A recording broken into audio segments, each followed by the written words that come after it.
Well, I'm delighted to welcome today Lucy Armstrong. Lucy's a hugely experienced chair and non-executive director with a successful track record across both private equity-backed, family-owned, government and non-for-profit organizations. Lucy, particularly interestingly, actually, I think that she'd never had an executive career. She went straight into the non-executive role. She is currently CEO of The Alchemists, a consultancy focused on supporting fast-growing entrepreneurial businesses through key points of change. She is chair of Cyberhawk, recently appointed through new role, a private equity-backed software solutions business. She's also chair of the Port of Tyne. She's an advisory board member of Beachbrook Capital. She is the advisory chair at the Enterprise Research Centre, the National Academic Centre of Excellence for Research into Private and Family Businesses, led by Warwick and Aston Universities. And she's also chair of the Holker Estate, a group of land-based family-owned businesses in Cumbria. She's also chair of the Derwent Initiative, and actually has various other roles, which the list goes on so long, I'm not going to be able to cover them all. And one of my other favourite facts about Lucy is she also is into church bell ringing, chainsawing and diving. Lucy, thank you so much for joining us today. Pleasure. It's lovely to see you, albeit on the screen, but it's really good to see you again. Well, Lucy, I'd love to start with really your story, the sort of the journey that you've taken to becoming a chair. Because as I sort of touched on earlier, you didn't have a sort of traditional sort of executive career before moving into the board role. So tell us about that. Yeah, I've had a series of very happy accidents, I think, during my life. And I think one of the important things is that point about leading a life rather than seeing myself as having career progression. I haven't envisaged it in that way. I actually started life in venture capital with 3 eyes. So I was wandering around private and family businesses literally the day after I left college. I couldn't read a balance sheet, cash flow, or profit and loss account. And therefore, I had to talk to people about what made their businesses tick, what made them tick, and what made the world work. And effectively, I've done the same for the last 30 years in a range of different kinds of organizations. In terms of boards, my first board role was actually on a high security prison when I joined the independent monitoring board of HMP Franklin, care of a friend of mine who press ganged me. And that was a remarkable experience. First of all, it's a world within a world. It is, as one might imagine, at times a highly charged atmosphere with 2 very different populations, the staff and the prisoners, and with a very clear sort of remit in terms of being effectively the eyes and ears of the public in this closed world.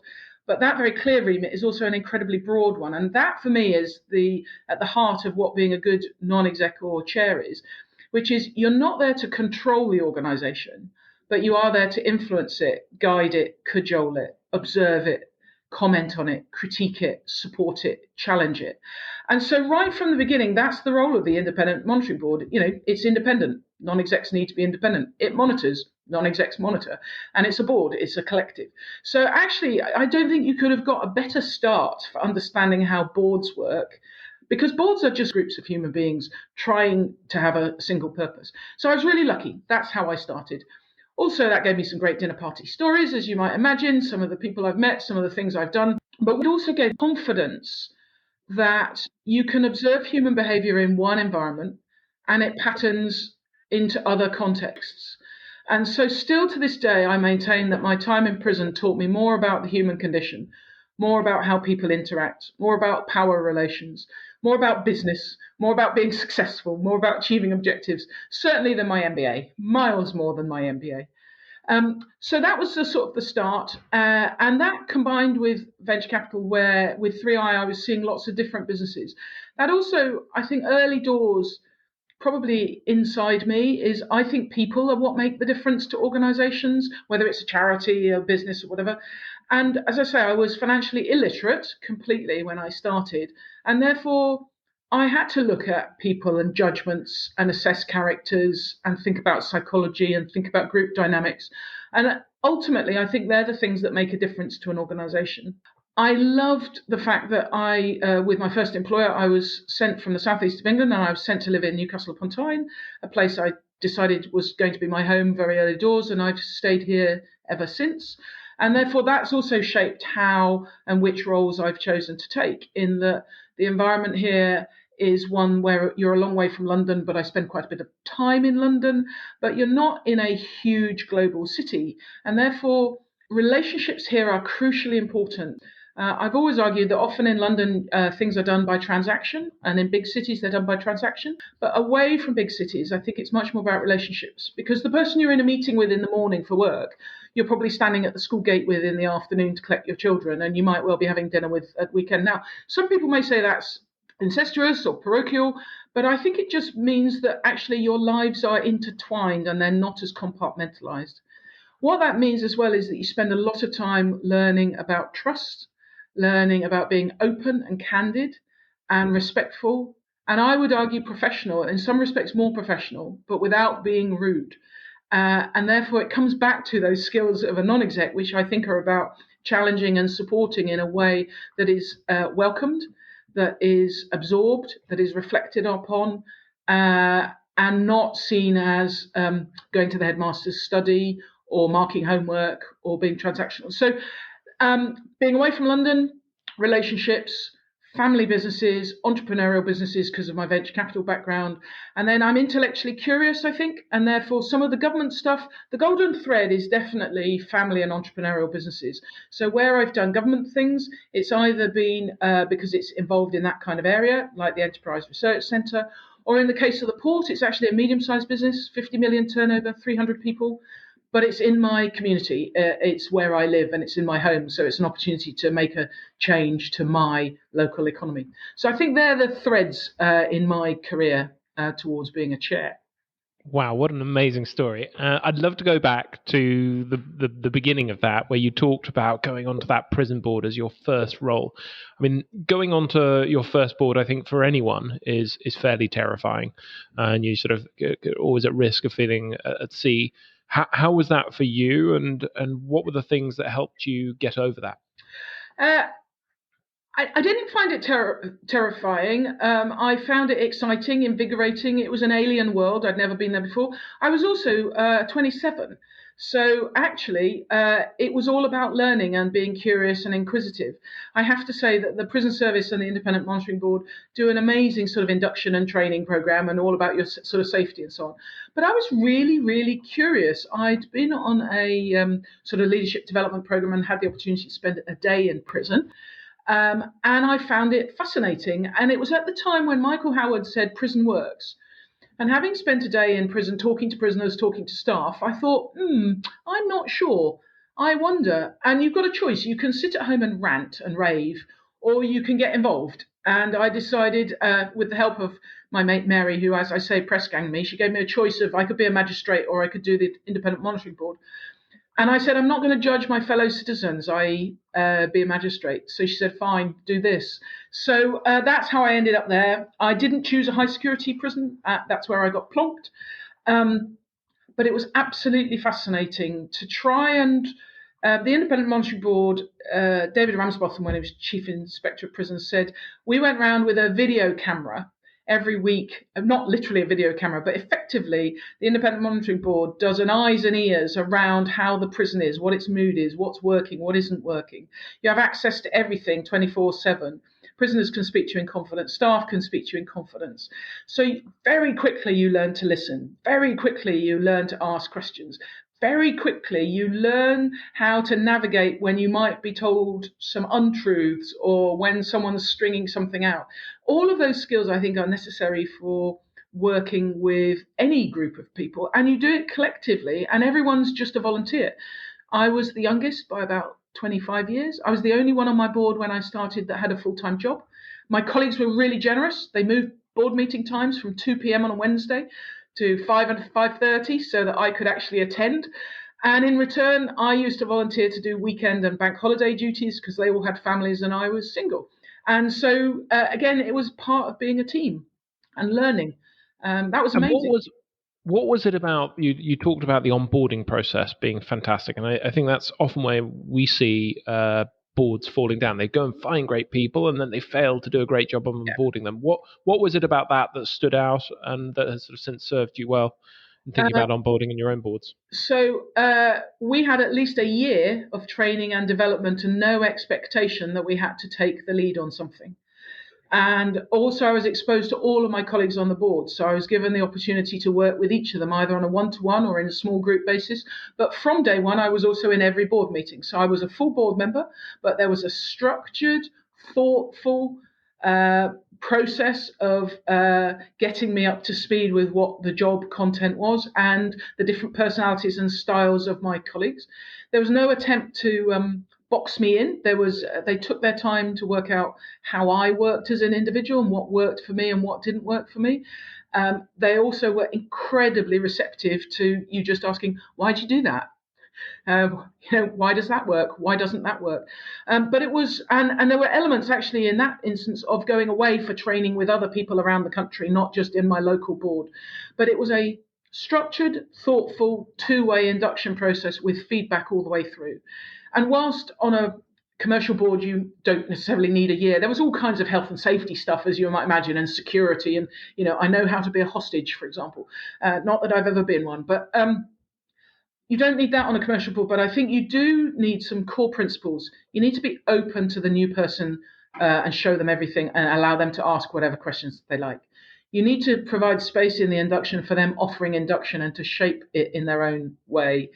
You need them to, from day one, to feel that they are a full member whilst also they're undertaking their training and development. And I think the other thing is that all of your colleagues need to have an approach which says a new person on our board will give us new insight, will give us new energy, will bring value to us from day one, and we are hungry to get that input. That, for me, is what makes a good induction program. Got it. And how tangibly speaking do you go about that now on your boards, making sure that other board members welcome on that new board member and give them the space and the confidence to grow into the role? I would hope a lot. At the port, for example, we've participated in a cabinet office programme around widening diversity and the pool of candidates for public boards. So for the last year, we've had somebody sitting on our board as a sort of mentoring programme. And we put Sid through the same induction process as we would any other non-exec. We involved him in our board from day one. And the program's actually just finished, but we all felt we got a lot out of it. He did, and we felt we did it too. And he asked us some questions and came from a perspective that none of the rest of us had, and that was hugely valuable. So how tangibly do you on your boards encourage, what are the sort of tips and tricks that you use to encourage other board members to welcome the new board member into the environment? Well, I think the first thing is you program in everybody participating in the induction. But actually, before then, the recruitment process, I certainly try to buy as many colleagues into the recruitment process as possible. So, for example, I tend not to sit on interview panels myself, quite deliberately, so that there's a slot that another colleague can take. But I would see all the shortlist candidates on a one-to-one for more informal discussion, not part of the selection process, but enables them to get a feel for whether they think they can work with me as chair and vice versa. I think the induction program then absolutely needs to involve everybody. Sometimes it depends on your size of board and so on. Sometimes a buddying system can work, but sometimes that can become a bit exclusive and people go off in corners. But I think the key thing is take your time, be patient, but be welcoming. What is there not to like about somebody coming in and asking a question and adding some value to your organisation? If you've got a culture that says we're all here to make this place better, that's a brilliant way of getting value right from the beginning, because they'll just make you think differently. Got it. And were there any individuals who stood out for you, who particularly helped you on that journey? What were the things that they did to help you that went sort of outside of the general structure? So a couple of I've definitely had a series of wingmen, mentors, guides throughout. In one particular instance, when I was on the board of Northumbria University, when I was new, two of the very senior and seasoned non-execs very subtly made sure that my voice was heard and recognised that I probably asked quite incisive questions, but they made sure that they weren't dodged. So if I asked the question, they would then back it up, and they'd back it up in a very supportive manner, something along the lines of, I think Lucy was asking about X, or perhaps we could revert to the question Lucy asked earlier. So a subtle use of language and support in a way that didn't leave the executive feeling picked on, but also didn't leave me feeling you don't ask questions around here. You're left out. I remember the ex-leader of Gateshead Council, sadly no longer with us, and we were in an audit committee, and I asked a question, and I wasn't really getting an answer, and I asked the same question a different way, and he just nudged me, and he went, "Go on, girl, you've got them. Go on, keep going." And he did it very quietly, just in my ear. But that sometimes they need to publicly support you. Sometimes they just need to nudge you along, and that just gave you confidence that asking questions was always a good thing to do. And also, I watched and continue to now. I've just done a appraisal with one of my non-execs at the port, and we talked about what I've learned from him as well as what he has learned from me. It is to constantly be curious and watching your fellow board members who does things better than you, who does it differently from you, who gets a better outcome than you, who builds rapport quickly, who reflects, who is instant, and so I think having an open mind that you're all constantly learning from one another is also really important. And on the flip side, have you ever had experiences of the opposite, of the negative side of things, where people have done things that have really kind of made you, shudder and hesitate? Yes, and I left a board where during the interview process I actually flagged, asking questions, how open, how respond, et cetera, et cetera. I talked about the fact that as an individual, I think I am incredibly loyal and will always back the board decision, provided I've had the opportunity to ask my questions and articulate my view. And if we then reach a consensus, I'll back it 100%. Said all that in the interview process. When it actually came to the reality, that was not what the chairman wanted at all. It was very clear he wanted a bum on a seat. He certainly didn't want somebody who was curious or inquisitive or wandering around. And I left that board very soon after.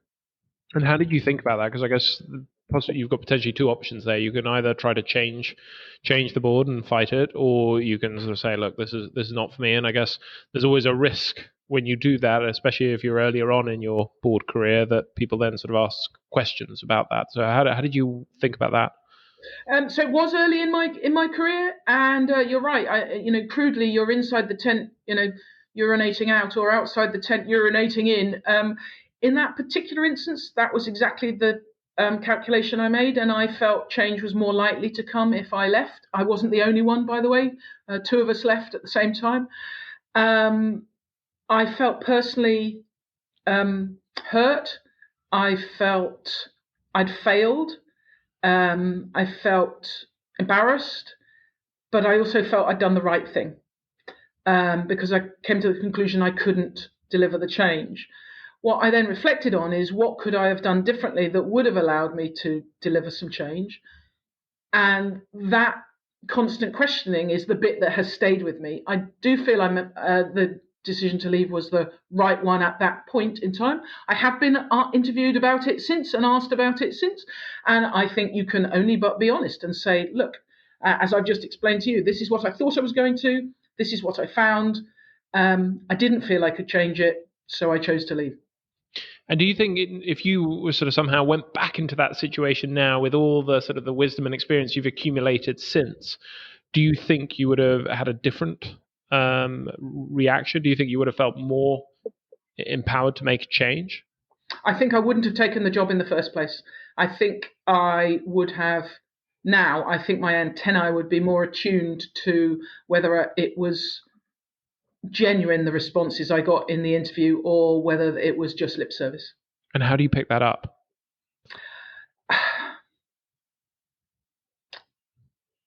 It is about active listening. I think you have to come at the same question from 3 or 4 different directions and see if someone goes off message. Body language is really important in that regard. Somebody can say the right words, but if their body's saying something very different, or their face particularly is saying something different, probably as well, there's an element of maybe I was a bit naive, maybe I should have done a little bit more external due diligence run around, what are people like, what's the chair like, rather than take it at face value in an interview process. I think they would be the things I would do differently. Okay, fascinating. Now you talked a little bit about the golden thread being sort of family businesses, and I guess there's an interesting parallel I'd draw there potentially with family businesses, where sometimes when you're dealing with family members, there are limitations to what you can change within the constraints. How have you navigated that as a board member on family businesses? And maybe you can talk a little bit more about what it is that's attracted you to family businesses and what you think makes them different from your experiences on private equity backed businesses. So I think that complication, that emotional complication, is the bit that I find really intriguing and interesting. And the combination of having to use essentially your emotional intelligence and your relationship skills, as well as your sort of intellect and discipline and rigor of sort of intellectual inquiry, is the bit that I find fascinating. I somewhat caricature, large organisations, public, private, not for profit, doesn't matter. A bit like Jane Austen dances, wrong boy, wrong girl, page 1, right boy, right girl, page 300, and in between you stand on the balcony and you look down at the dance, and everybody knows the dance, and the band's playing, and it's all beautifully choreographed. People tread on one another's toes and elbow them out of the way, but essentially there's a pattern and an order and a discipline, and everyone knows the rules. Family businesses, entrepreneurial businesses, are more like a disco. This dates me, by the way. It's a disco for me. And so you stand at the edge, and it's a bit dark, but lights are going on and off, and it's incredibly energetic. And there's a real sense of purpose and enthusiasm, but it's a bit chaotic as well. And there's bright lights, there's flashing colours, people are thrashing about, there's loads of movement, and there's normally one dominant voice, the DJ. There is some rigor, there is some discipline, but it's not so structured, and there's still the chaos and the emotion. I like that. I like, if you like, the elements of seeing the benefit of a bit more structure, but retaining all that enthusiasm and energy. And entrepreneurial businesses have that, and families have that. Whether you call it values, whether it's even if it's presented in a sedate fashion, i.e., it's not a disco, the fact that the emotional bit is obvious, the emotional bit shines through. And I would say it's a symbiotic relationship, that some of that emotion is hugely powerful in imbuing an organization with values and standards, and enables it perhaps to be a better corporate citizen and more rooted in its location and more rooted in its community than perhaps a corporate that's thinking about the next quarter. It enables it to think much longer term. At Hooker, we're planting oak trees for hundreds of years. We are thinking in the port. I've signed a contract that is 60 years. I will be dead by the time that contract comes to fruition. But that, I think, gives you a sense of humility as well, that you are standing on the shoulders of others and you are part of an ongoing process, which the public sector is very good at. Process. The public sector is perhaps less good at achieving some objectives or getting a goal. But family businesses, I think, often offer you the combination of longevity, sustainability, and this plays particularly into the current agenda around values in businesses, Gen Z wanting to be in purposeful organizations, green sustainability, environmental, all of that stuff. Diversity, embraces diversity as well, I think, in a way that perhaps corporates, they tick boxes for quotas, but I'm not sure necessarily that they embrace diversity in quite the same way. If you're in a small rural community like Cumbria, your workforce is going to be drawn locally, and therefore actually the whole range of the people in that area, young, old, black, white, disabled, not, are your pool of labour. So actually, when you have less choice, sometimes you might have more diversity as a result. You might be more tolerant, you might be more engaging, and as a result, you possibly make better long-term decisions. Quite fascinating. And so when you, in those family businesses, have come across situations where you've had sort of differences of view with the family members, how have you known when those differences were ones that you could live with? Maybe you could sort of talk about some examples versus ones that actually you know where you had to draw a line, similar to the boards you referenced earlier, where you just said I've got to step back and leave because I'm not going to be able to change this. How have you navigated that challenge on the family business? I think it's important if you're the non-family chair or non-exec that each of the family members, if they're in the boardroom, have an appreciation of their role as shareholder is separate from their role of director.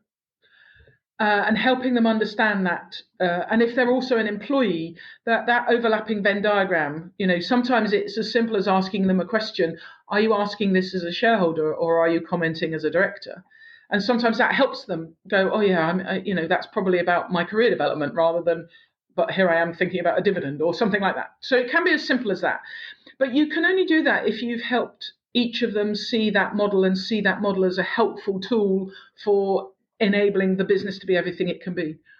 The other metaphor analogy that I use is that often the business is a member of the family. And just as you might want your human siblings or offspring to be everything they can be, I often talk about enabling the business, the family member who's a business, to be everything it can be. And sometimes that means not squabbling with it. Sometimes that means not stopping it from flying. Sometimes that means giving it something that you don't give yourself. Sometimes that model helps. What I'm describing, I think, is you have to find a way of telling stories, and you have to find a way of using metaphors and analogies that people can relate to.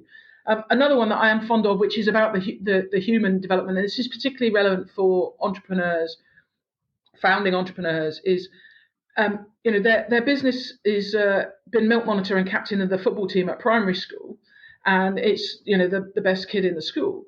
The trouble is, it's now at fourth form at secondary school, but it's still behaving as if it were at primary school.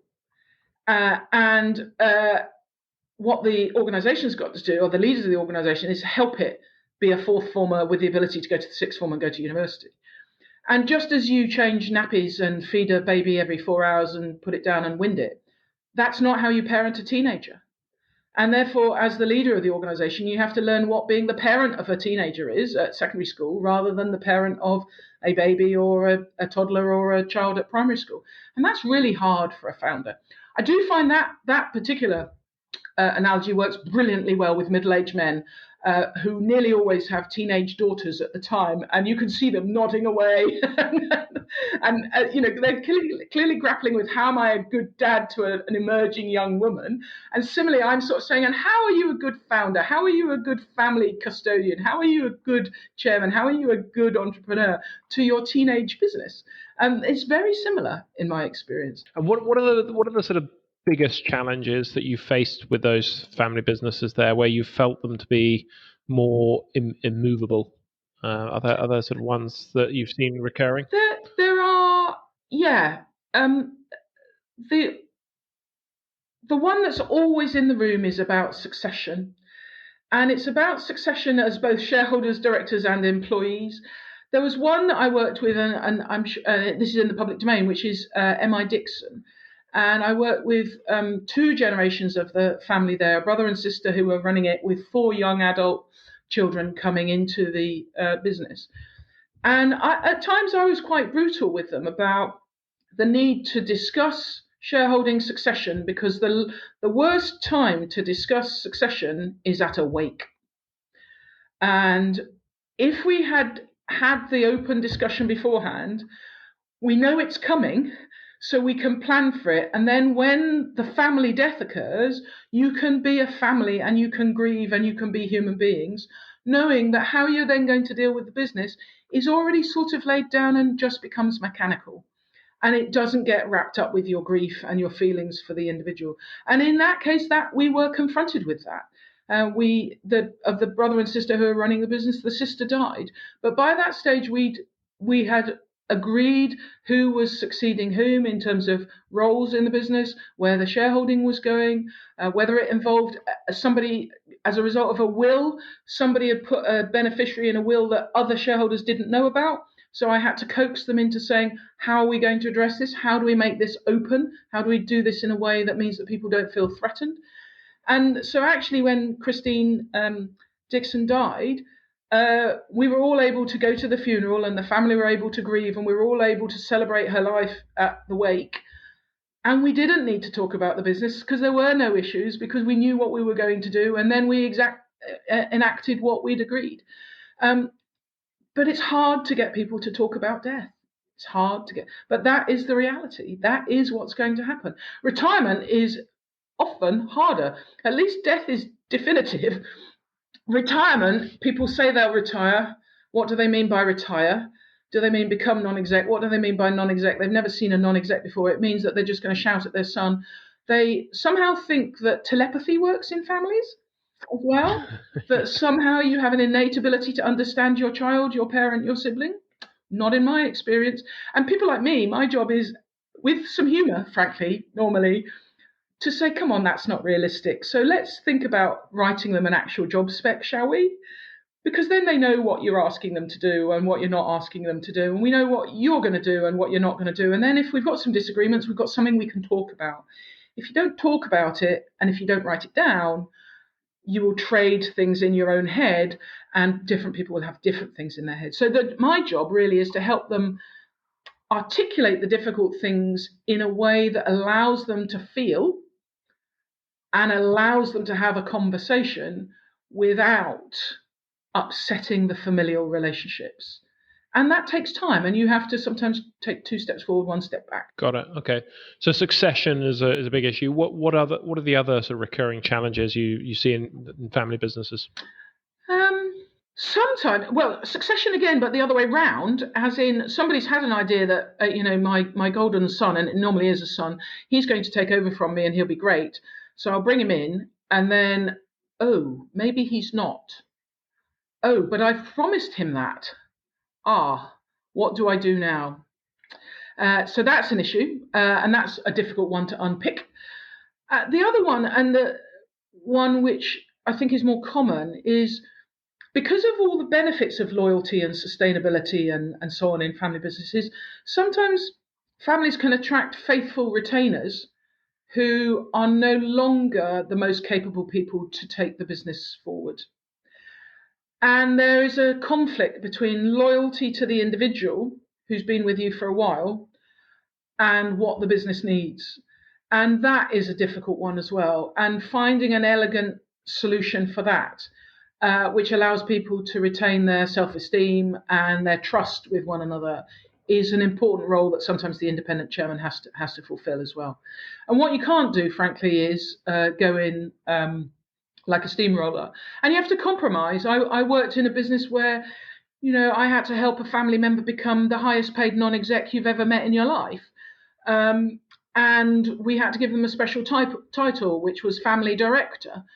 And that was because a whole load of promises were made to that individual, unfair, inappropriate promises, and that couldn't be fulfilled if the business was going to thrive.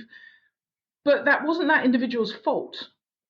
And therefore, we had to find a way of compromising in a way that allowed those family goals and objectives to be met as well as the business ones. And it's that I find really fascinating. It's grey. It's not black and white. If you went in as a chairman and you made corporate compartment over here and family compartment over there, I think you are missing a trick and you are blunting the potential for the business and the family to benefit from one another. The business must add value to the family, and the family must add value to the business, is my shortcut for everything. Got it. Okay. I guess one of the other things that I've seen family businesses and sort of boards often wrestle with is the decision on, whether to exit or not. As an alternative to succession. How have you seen that discussion play out, and what have you learnt about ensuring the sort of best outcomes there? So I've done that as well.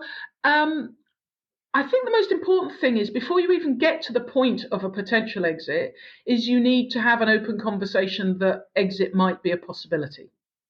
And that means you need to help the family think about what value means. And some of that might be about understanding the financial value of their business, the actual price tag, but also what other values does the business give them. And if I give you an example, I know that Jackson's of Hull, which is Auntie Bessie's Yorkshire puddings and stuff, or was, they had a number of family members who were no longer shareholders in the business, so didn't attend board meetings, didn't attend shareholder meetings. But even if they weren't shareholders, what they did was they got to try every new product. So they had a mechanism whereby the family was still engaged even if financially they'd chosen to exit.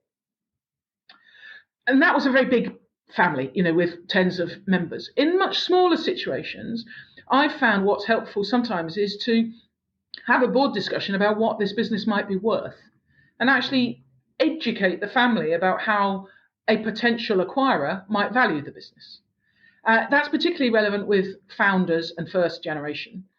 And I think if you can start to do that, then you can start to help them work out whether do they want all their family wealth residing in one asset, or do they want to spread it?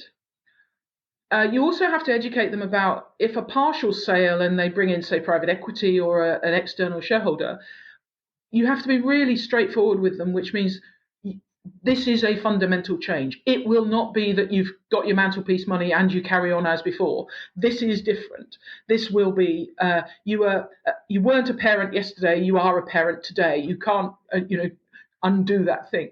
So I think there's an element of having to have that conversation as well. And sometimes, and I have had this situation, we had a business where we received a bid that was frankly 3-4 times as much as I had educated the family to think in terms of the value. And I had to sit them down and go, even if I stay with this team running your business for the next 5 years, I will never get you to this valuation. I seriously think you should take the offer, and you should, and they did. So I think it's about having a trusted relationship so that you can have the open conversation. And as the non-family member, you have to respect that ultimately it's the shareholders that make that decision, and that's the family. But what you want to do, I think, is enable them to have an informed conversation that is informed by their emotions and values, but is also informed by the opportunity cost, and not weighed down by tradition. Look, often family members have other dead family members sitting on their shoulder, and that burden. And it is a burden often for people. And the sense of, well, I'm betraying if I sell, or I'm betraying if I do this, or I'm letting people down. I don't believe that for one moment. Sometimes selling is the right thing to do because actually it releases cash that enables family members to go and deploy that capital in other ways. And it is still delivering value, but through a different route. And it's often the right thing for the business. And again, if you come back to what is in the best interests of the business, and you can have an open conversation about that, I think it makes that family decision easier. You've talked a lot about sort of how you've navigated these situations. What does the sort of composition of family boards that you've been involved in typically look like? What do you think works best in terms of other independent board members and the makeup of them? I've seen a huge range. I tend to work with sort of Mittelstand type size businesses where often there's only one, maybe two non-execs. Quite often I've been the first one in. So you sort of start to build the trust and start the conversations that then enable perhaps more, if you like, corporate or specialist non-execs to follow through when you start to have things like audit committees and remuneration policies and things like that. And again, it's about horses for courses and being appropriate. I've said this publicly. The Port of Tyne, it's laid down in statute. The Port of Tyne, albeit that we're only a 50 million turnover business, we have 8 non-execs. And that's at least 6 too many, probably 7 too many for the sort of size business. But it is what it is. So my job there as chair, I think, is to say, well, we have to have these people. So let's get the very best people that can help add value to the exec team and the purpose of the port. And that doesn't mean that board behaves like a PLC board, because it shouldn't and couldn't. And often the port board, our challenge is to do less, not more. So I think it's about context, and it's about being sensitive to context and the fact that context changes. So what makes you say that that's possibly sort of 7 too many? I mean, one of my experiences as a board member is it's often actually very helpful to have at least one other person there, especially in a sort of family environment, because it gives you time to think, but 2, there's that psychological effect. If you're always the one sort of challenging, and hopefully you're not only challenging, you're also helping and encouraging as well. But if you're the only one to make a challenge, it can become a very lonely place.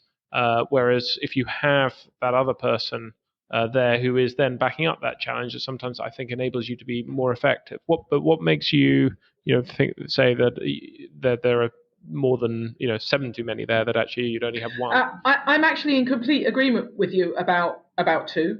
I think I said 6, possibly 7, but I'm in complete agreement with you.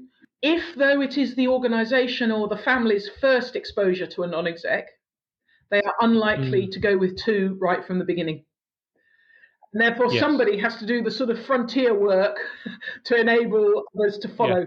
And again, so I think it comes down to context and timing. And often, in my experience, if you're the first one in, you are likely also to have a one-to-one relationship with either the senior family member or the entrepreneur. And only over time can that start to broaden out to the wider executive team or the wider family, that then it creates the space for having a second or a third. So I would agree with you, Oliver. I wouldn't say 1 is better than 2 or 2 is better than 1, but the reality is sometimes you have to go first. Sure, and I suppose then that's where, again, in my experience, sometimes having some sector specialists that you can call on within the board. So someone who really understands the financial aspects of it, or someone who really understands the sector, the industry deeply, or someone who really understands if it's a real estate heavy organization or whatever else it might be, having that different level of expertise, I've often found really helpful, being able to sort of call on those. I think sometimes there's a risk that you then become lazy as a non-exec and you just rely on them entirely. But where in your mind does that cease to become effective? I mean, Amazon talk about their 2 pizza teams, and I certainly see that in my executive role as well as board role. But I'm always interested in where do you start getting diseconomies of scale when you get up to sort of 8, 9, 10 people in a board. Fills me with terror. And we all often interact with our own advisory board members on a one-to-one basis because you get maximum value. But where do you see that cut-off point, and how do you determine what the right size of the forum should be? So again, I think context is everything. It's no surprise, I think, that nearly every human sport has a team no bigger than sort of 10, 11. And I'm a rugby union fan. I would argue that's 2 teams of 7 with a scrum half between the 2 teams. I think it does hover around about the 10 mark. Having said that, a university board, I inherited a board there which was over 20. We actually slimmed it down. But I think if you're in that situation, you need to understand that the board has a different function. Legally, it might be the same, but actually, in a large organisation like that, and with so many constituencies, and with the sort of academic culture of representation and academic independence and so forth, and the history, then actually the board is more of a sort of totemic authorising body, and the real work of the board is done in the subcommittees, which typically would be 2 or 3 execs and 2 or 3 of the non-execs.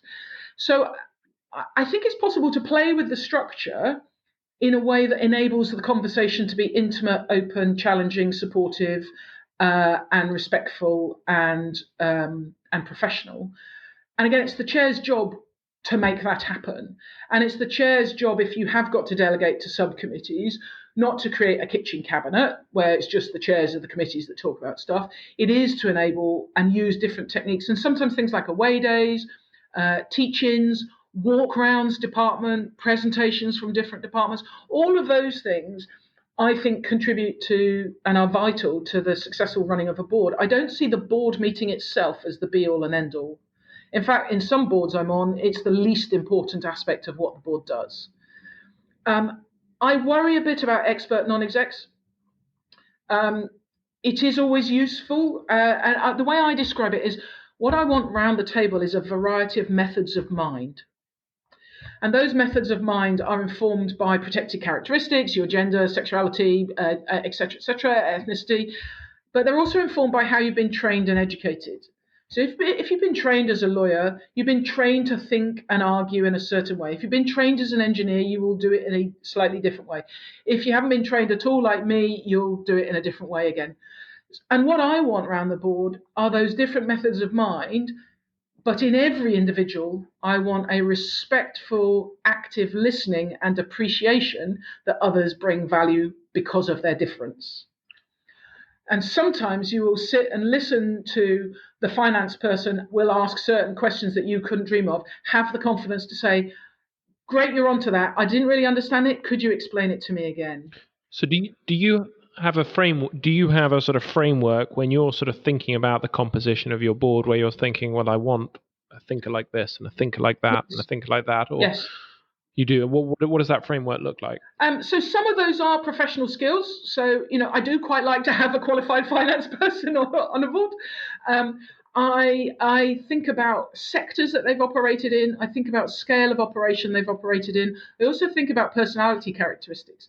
It's very helpful to have some people who are reflectors. It's very helpful to have some people who are instantaneous thinkers. It's very helpful to have some people who are perhaps more articulate on paper and others who are more articulate verbally. So I look, I've sort of in my head, and we write it down. That's the other thing, write it down. Have a sort of skills matrix for your board, have some kind of sort of psychometric type thing as well, just as a tool, as an aid, again, so that not all of that model is kept only in the chair's head. It needs to be agreed, because if only the chair has the model, then Fred might look at Bert and think, God, I don't like him. And he won't understand why Bert is in the room. Whereas if you've agreed that what the 3D model is, however rough and ready, Fred is given an opportunity to appreciate that Bert brings something that Fred doesn't, and that the organisation needs what Bert brings, even if Bert annoys Fred or irritates him or operates in a way that he finds difficult to appreciate. But most non-execs, in my experience, good non-execs, actually value difference. They really value listening to someone who approaches something from a different perspective from them that they can learn from. Yeah, it's one of the models I often apply when looking at boards is the sort of the Thomas Kilmann 5 modes of conflict of those who accommodate, compete, collaborate, etc. And sort of as you sometimes you see a board and you think, oh my gosh, they're all people who compete. Yeah. And so when that opportunity comes up, they all rise up and they sort of fight against it, rather than sometimes actually, just accommodating or avoiding or collaborating or whatever other approach might be more appropriate. And it strikes me as amazing how few people think about it in the way that you clearly do, not just on the sort of surface characteristics. Yeah, and for me, I look at the whole board. I include in that the executives as well as the non-executives. I don't see the non-execs as one team and the exec as another team. As the chair, I know the non-execs have got to be cohesive around certain things, but actually I look at the whole board. So that's why I'm not overly keen on the ardent auditor wanting to be the finance non-exec. He's just going to piss off the FD. What you do want is somebody who's financially literate and may well have been an FD, perhaps acting as a good sounding board for the executives. Perhaps I don't always have a qualified accountant chairing audit. I often want a qualified accountant in audit, but I don't want them chairing it. I often want someone else chairing it, precisely because they'll ask the more general questions about risk, about assurance, and not just talk about numbers all the time. So I think it's the chair's job. My view is it's the chair's job to constantly be calibrating this moving feast. And as people evolve, that's the other thing I love having. It's lovely having somebody for whom it's their first board appointment. Because they're often very keen, but also, boy, do they bring insights, because they don't know. So they stop you from having groupthink. They stop, provided you listen to them. It's the chair's job to create the environment whereby everybody can add value. So that's an area you talked actually on sort of people pissing each other off, and one of the sort of areas I'm really interested in is creating psychological safety in both an executive and board environment. And there's some interesting research I was reading the other day. It sort of shows people's IQ literally drops by quite significantly when they move into that fight or flight mode.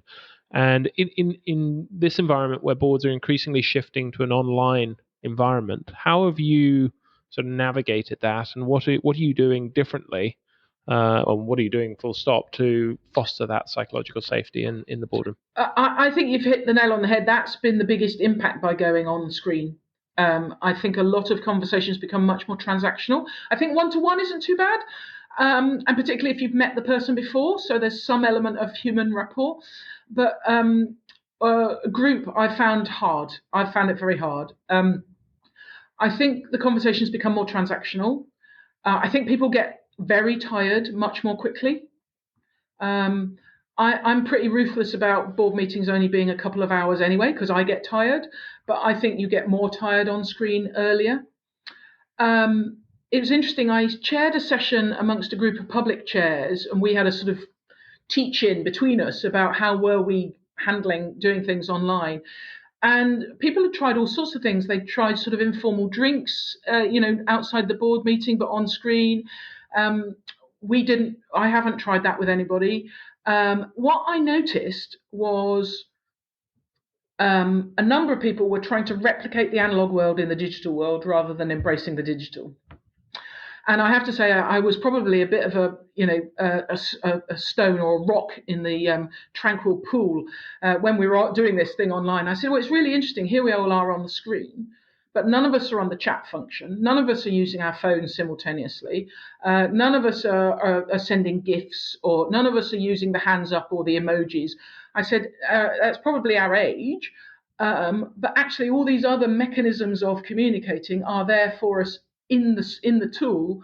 Is it we don't know how to use it, we don't want to use it, or we're simply trying to fit a quart into a pint pot and we're trying to replicate the analog world? So I think that has been difficult. I think we have now exhausted, certainly I've exhausted the ability for real strategic discussion to take place online. I think that does need an element of being together. I think teams are probably afraid. I did say at the start of the pandemic, now was the time to dip into the well of trust and respect and really take the contents out and use it, and sort of forgive one another and be forgiving of one another if they spoke over one another on the screen, or somebody hogged the limelight, or somebody didn't know how to mute, and all of that kind of stuff. Because this has been an extraordinary period of time. What we can't do is go back. You can't undo this experience. And some of it has been very positive. One of the boards I'm on, we've decided our subcommittees will continue to be virtual, and we will have them a fortnight before the main board.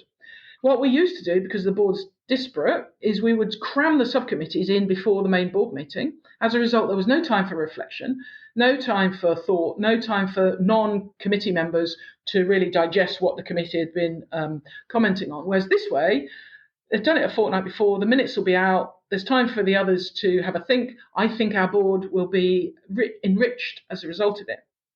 We probably wouldn't have experimented with that had it not been for COVID. We probably would have carried on, because actually the obsession with the travel budget would have trumped actually what's the most effective way for us to conduct business. Whereas now we are absolutely embracing that. There's another one where we would have a regular conference call and it would be a telephone call. We've shifted that to Zoom, and we think that Zoom actually is enhanced, albeit with all the limitations, than simply a conference call. So again, I think I personally have found it hard to use as much humour, hard to use body language in quite the same way. You can be saying one thing out one mouth to one board member whilst your body's saying something else to another board member at the same time. And again, that's part of the chair's job. I found that hard. With the boards I'm on, I've said that. I've said, I'm finding this hard. You're going to have to help me because this ain't easy. So one of the things that we've sort of been experimenting with, which has I think been one of the first times when we've shifted from that simply doing what we were doing offline, online, is using a tool where anyone can ask questions anonymously in the thing. They type them up, and then people can vote up the ones they want to have answered. And so you have that going on, so you don't have the interruption, and it's part of a broader shift to having a sort of narrative structure. And we've sort of adopted, I guess, sort of Amazon amongst others have led the way on this, of having more written and then responding to written structured documents. I think the question I now find myself sort of asking myself, and I've been trying to push this into the boards that I'm involved with, having more of this, because it means you get to hear everyone's view rather than the loudest voice. The question then becomes, well, when does the conversation become valuable? Because the written word can be digested so much more quickly. It forces people to be so much more concise. But it then really raises the question of when do you really get the value of all being together, whether it's online or in person, and having that interaction sparking off each other's energy? How do you think about that? What's the value of being together?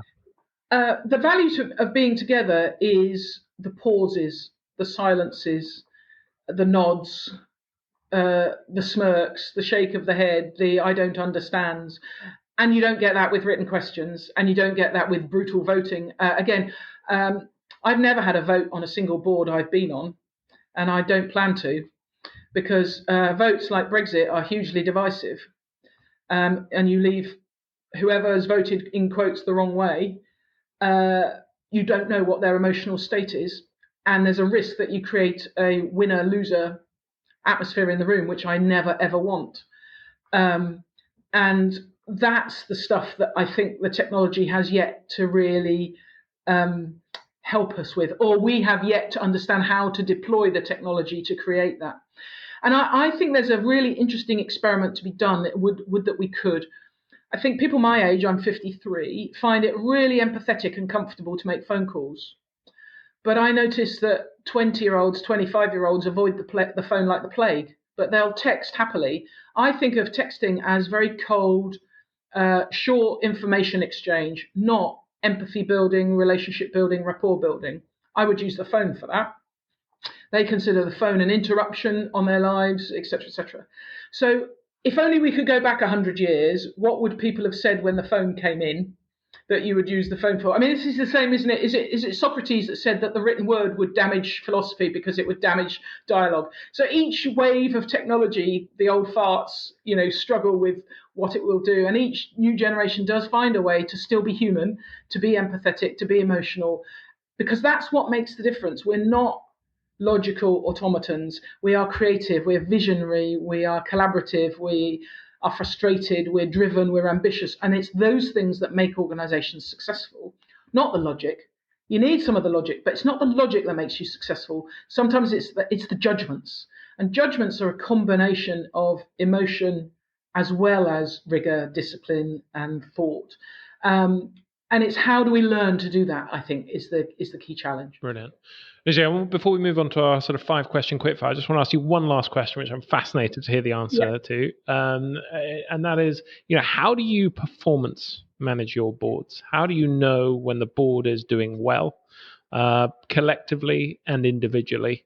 And how do you manage those conversations? So I'm quite a fan of having a formal review, even on a little board, even where you can sort of identify, and things like an anonymous survey that just makes you stop and think. Even if there's 5 of you and you can work out that Fred said X, that doesn't matter. The fact you've done it and there's a couple of pretty graphs and you can download them from Google, no bother. It gives you a piece of paper to talk about rather than, Fred, you're not very good at X. So it gives you something that you can then start the open conversation, which is about building trust. I also believe passionately in the one-to-ones. And the most important thing of all is, as chair, I have to invite feedback. I have to do that overtly, and I have to say, I want to be appraised. Partly so that then nobody else can hide. They all have to do it too. But also it sets the tone for this is a place where we all have something to learn, where we all have something to contribute, and where I am willing to listen, and therefore everybody else also. Part of being a good organisation is we're all willing to listen and we're all willing to learn and change. And what sort of cadence do you apply that to, and what sort of depth? I vary it according to situation. So, and the other important thing that I think is important, even if it's doesn't fit neatly, is it's important for the non-execs and the board to use the same system that the rest of the organisation uses. Even if the conversation you have is different, you've got to have the same. If you're talking about values and other people are assessed by the values, then we've got to have a conversation about how the values apply in the boardroom. We've got to talk about whether I'm passionate, whether I'm sincere, etc. So I think that there has to be a consistency throughout the whole organisation. But by definition, the conversations you have as non-execs, particularly, it's not a day job, it's not a career job. So it's a different kind of conversation, but you need to root it in the system and the process that the whole organization uses. Um, Increasingly, people are moving away from the annual appraisal and quarterly. But again, it depends. If you're a PE-backed business, I promise you, every individual will have a set of objectives, and they are measured quarterly and half yearly and annually. In a family one, that might not be appropriate. But some kind of feedback conversation where you just take the time to stand out.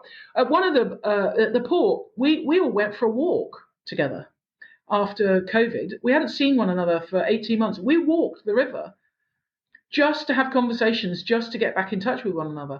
Now, that was, for me, that was touching. And that was about how are you, what's going on, what's worked for you, what hasn't worked for you, etc.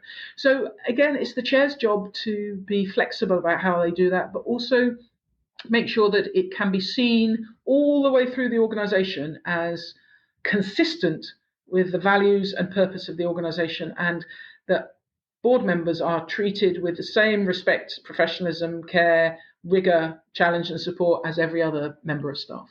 Got it. One of the most sort of common issues I see, sort of particularly family-owned businesses wrestling with, is a dysfunctional board. And and more often than not, that starts with the chair. If the chair's not right, the rest of the thing can't function. But sometimes it'll be an independent director where a family member is chairing the board, and they struggle with, well, how do we get rid of this person? What's your approach to that? Maybe there's some examples you can sort of talk through without being indiscreet. Yeah, no, I learned this very early on. I watched an exemplary chair handle this, and he did it brilliantly. And I've used the phrase ever since, or a variation on the phrase ever since, in a one-to-one with somebody. And he talked me through what he was going to do beforehand. The phrase he used was, really appreciate the dedication and time you've given. If you could stay with us until the end of the year, or you could be with us for one more year, that would be just magnificent, because that would enable you to do X. And that would be so superb for the organization. And people walk out feeling really good, and crudely, you've just fired them. But you've got a win-win. You've got a win-win. I love that. I remember, actually, I once went to dinner with someone who used something similar, where they said, "It's been so nice to see you. When are we going to see you next?" Which kind of had the similar effect, where you sort of realize, okay, I've overstayed, but actually, it was said in such a lovely way. Brilliant. Well, Lucy, I'd like to just sort of wrap up with a 5-question quick fire.